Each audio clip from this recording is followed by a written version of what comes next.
রব্বুল আলামিন বলছেন, এ আমার বান্দা, তুই যতই গুনাহ কর না, তুই আমার দরবারে ফিরে আয়, আমি তোর গুনাহ সব ক্ষমা করে দেব। আল্লাহ তাআলা দেখেন তার বান্দাকে কত না ভালোবাসেন।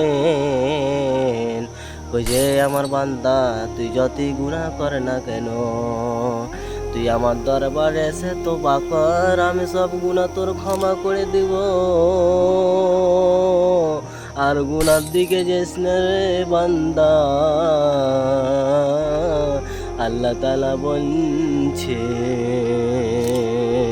আমরা কত ভাগা, আমরা কখনো ফিরে যাই না গো আল্লাহর দরবারে। আল্লাহ রব্বুল আলামিন বলছেন বান্দাদেরকে, কে আমার বান্দারা, তোরা ফিরে আয় দরবারে। যত তোর গুনাহ আছে সব আমি ক্ষমা করে দেব। তুই গুনাহ করিস তবুও নামাজে ফিরে আয়, তুই যে না করিস তবুও নামাজে ফিরে আয়, লোকের হক মেরে খেস তবুও ফিরে আয়। যত তোর গুনাহ আছে আমি আল্লাহ ক্ষমা করে দেব। আল্লাহ রব্বুল আলামিন বলছেন,